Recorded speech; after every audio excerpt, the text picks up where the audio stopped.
حميم. تنزيل الكتاب من الله العزيز الحكيم. إن في السماوات والأرض لآيات للمؤمنين وفي خلقكم وما يبث من دابة آيات لقوم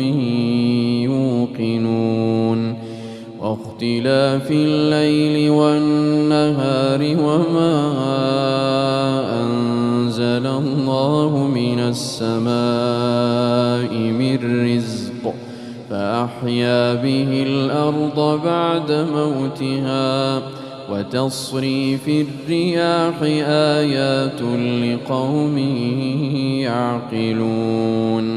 تلك آيات الله نتلوها عليك بالحق فبأي حديث بعد الله وآياته يؤمنون. ويل لكل أفاك أثيم يسمع آيات الله تتلى عليه ثم يصر مستكبرا كأن لم يسمعها فبشره بعذاب أليم.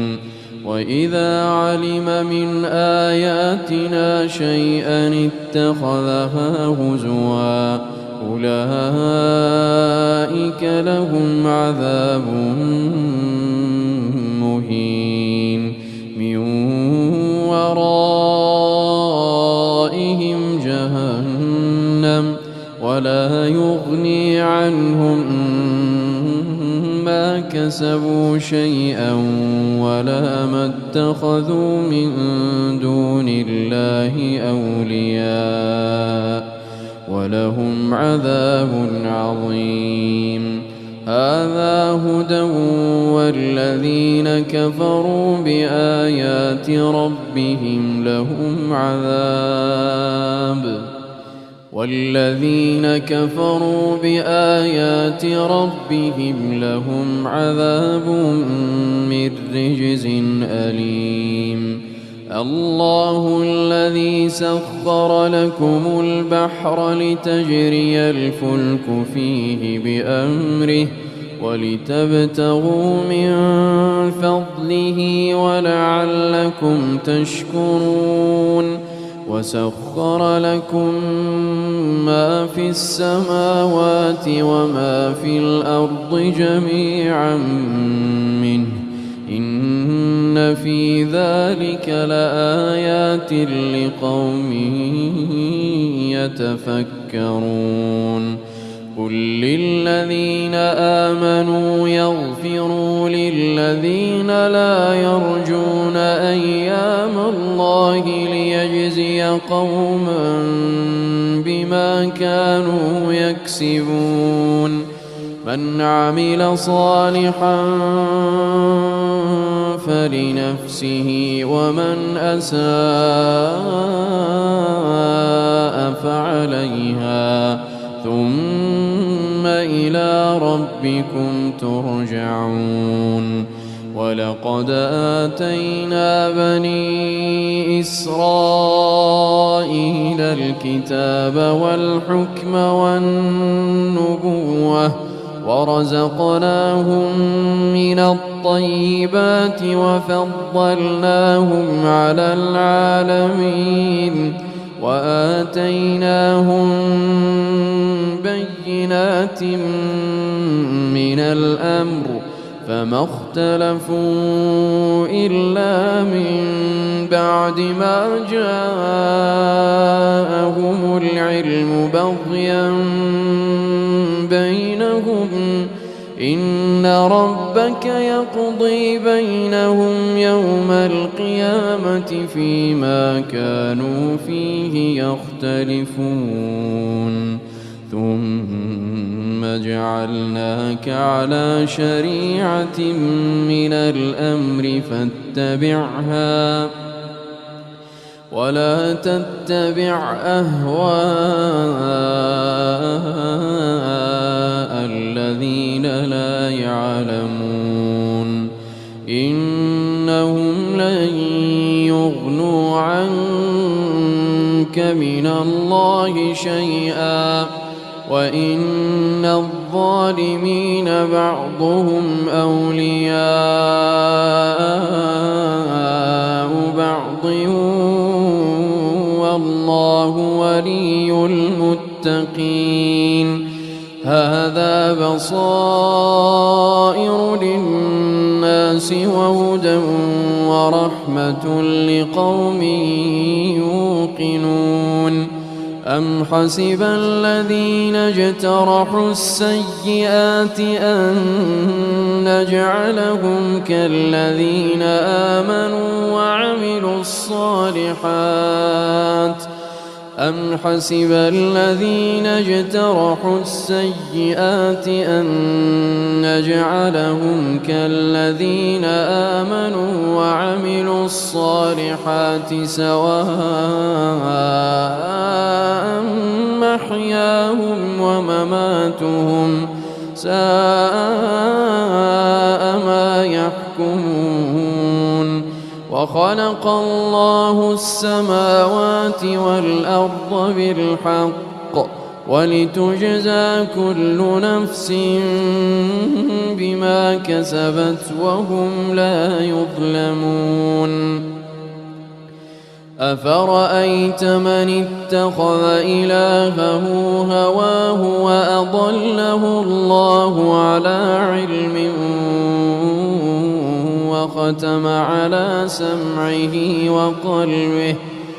وختم على سمعه وقلبه وجعل على بصره غشاوة فمن يهديه من بعد الله أفلا تذكرون وقالوا ما هي إلا حياتنا الدنيا نموت ونحيا وما يهلكنا إلا الدهر وما لهم بذلك من علم إن هم إلا يظنون وإذا تتلى عليهم آياتنا بينات ما كان حجتهم إلا أن قالوا ائتوا بآبائنا إن كنتم صادقين قل الله يحييكم ثم يميتكم ثم يجمعكم إلى يوم القيامة لا ريب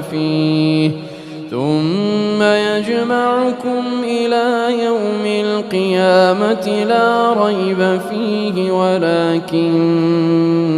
أكثر الناس لا يعلمون ولله ملك السماوات والأرض ويوم تقوم الساعة يومئذ يخسر المبطلون وترى كل أمة جاثية كل أمة تدعى إلى كتابها اليوم تجزون ما كنتم تعملون هذا كتابنا ينطق عليكم بالحق إنا كنا نستنسخ ما كنتم تعملون فأما الذين آمنوا وعملوا الصالحات فيدخلهم ربهم في رحمته ذلك هو الفوز المبين وأما الذين كفروا أفلم تكن آياتي تتلى عليكم فاستكبرتم وكنتم قوما مجرمين وإذا قيل إن وعد الله حق والساعة لا ريب فيها قلتم ما ندري ما الساعة إن نظن إلا ظنه وما نحن بمستيقنين وبدا لهم سيئات ما عملوا وحاق بهم ما كانوا به يستهزئون وقيل اليوم ننساكم كما نسيتم لقاء يومكم هذا ومأواكم النار وما لكم من ناصرين ذلكم بأنكم اتخذتم آيات الله هزوا وغرتكم الحياة الدنيا فاليوم لا يخرجون منها ولا هم يستعتبون فلله الحمد رب السماوات ورب الأرض رب العالمين وله الكبرياء في السماوات والأرض وهو العزيز الحكيم